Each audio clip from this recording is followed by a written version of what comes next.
जय श्री कृष्ण। सच्चाई छुप नहीं सकती बनावट के उसूलों से, खुशबू आ नहीं सकती कागज के फूलों से। कागज के फूल को अगर हम बना लें और उसके अंदर अपेक्षा हम करें कि इसके अंदर खुशबू शायद हमें प्राप्त हो जाए, तो नहीं हो सकता है। लाख कितना भी कोई सुंदर से सुंदर फूल कागज के बना ले तो उसके अंदर से खुशबू नहीं आ सकता है। संसार में ऊपर ऊपर से त्याग करने वाले पुरुष के महिमा मंडल को खूब गाया जाता है, पर जो अंतर मन से निष्काम कर्म योगी समर्पण होकर ये संसार में गृहस्थ आश्रम को धारण करके कर्म करता है, उसे संसार में शायद कोई बिरला ही जान पाता है। या तो उसके बारे में परमात्मा जान सकते हैं या तो कोई ज्ञानी पुरुष ही जान सकता है। ऐसे पंडित्य गुण वाले जो निस्वार्थ होकर जीवन जीते हैं, अपने लिए कम दूसरों के लिए ज्यादा जीते हैं, ऐसे बुद्धिमान व्यक्ति संसार में शायद बहुत कम ही मिलते हैं। जो अपने दुख सुख को भूलकर दूसरों को सुख देने के लिए इतना अपने आप को कमजोर कर लेते हैं कि उनके पास कुछ रह नहीं जाता है एक परमात्मा के सिवा। और परमात्मा चाहता भी यही है कि हमें प्राप्त करने के लिए हमारे जैसा ही बन जाए, हमारे गुणों को धारण कर ले, फिर संसार में उसे जीने का इच्छा समाप्त हो जाता है। क्योंकि ये शरीर को प्राप्त करने के उपरांत यदि परमात्मा को प्राप्त कर ली तो फिर और कुछ प्राप्त करने के लिए ये शरीर नहीं बच जाता है। ये शरीर केवल परमात्मा को ही प्राप्त करने के लिए मिला हुआ था, और जब परमात्मा प्राप्त हो गया तो मन के अंदर निश्चय निसंकोच निडर होकर वो संसार में विचरण करता है।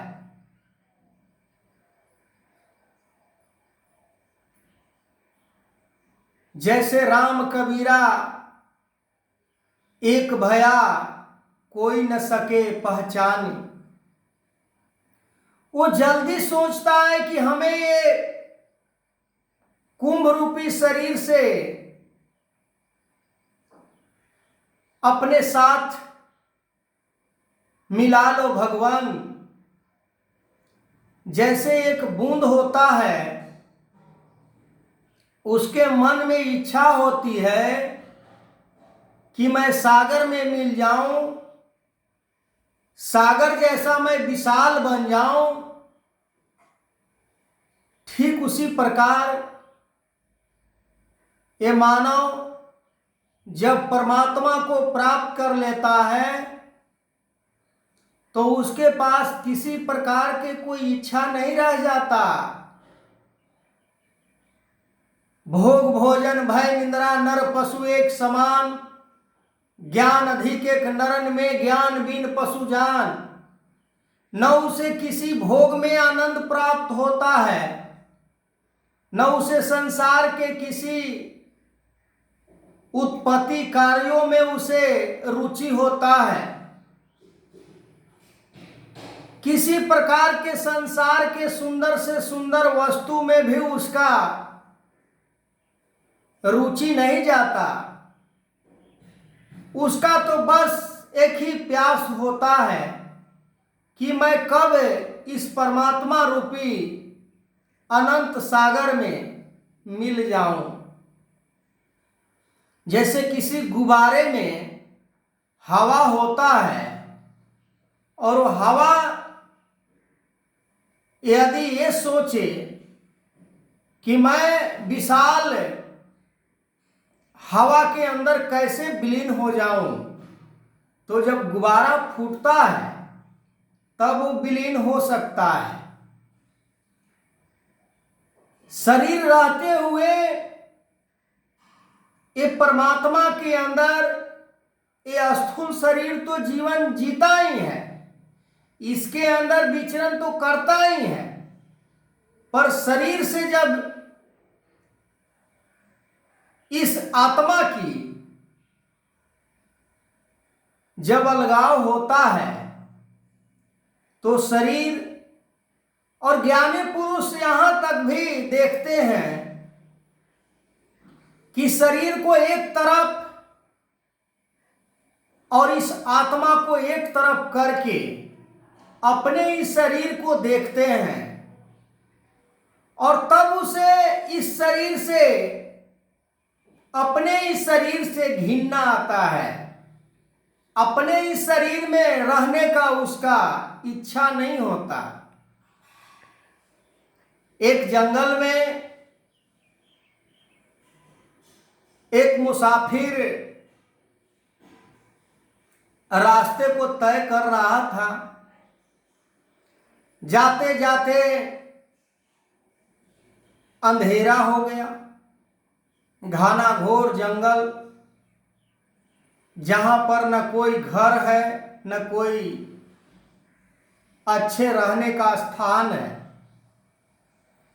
उसने सोचा कि आगे यदि जाता हूं कोई हिंसक पशु हमें मारकर खा जाएगा, उससे अच्छा है कि यहीं कहीं बड़ा वृक्ष के नीचे आराम कर लूं, रात यहीं गुजार लूं। आगे देखता है कि एक टूटी फूटी, ऊपर से कोई छत वत नहीं है, चार दीवार ऐसे ही खड़ा है टूटी हुई। सोचा कि इसी में क्यों न रात गुजार लूं। तो देखता है कि एक तरफ मांस का लोथड़ा पड़ा हुआ है, एक तरफ रक्त ब्लड खून पड़ा हुआ है, एक तरफ विष्ठा पड़ा हुआ है, एक तरफ थूक खखार पीत पड़ा हुआ है। पर उसके साथ मजबूरी था कि चलो ये एक साइड हम बीच में रह लेंगे।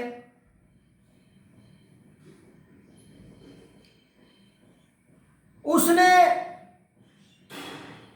सोचा कि यहीं आराम से आंख बंद करके लेट जाते हैं, क्योंकि उसके पास कोई रास्ता था नहीं।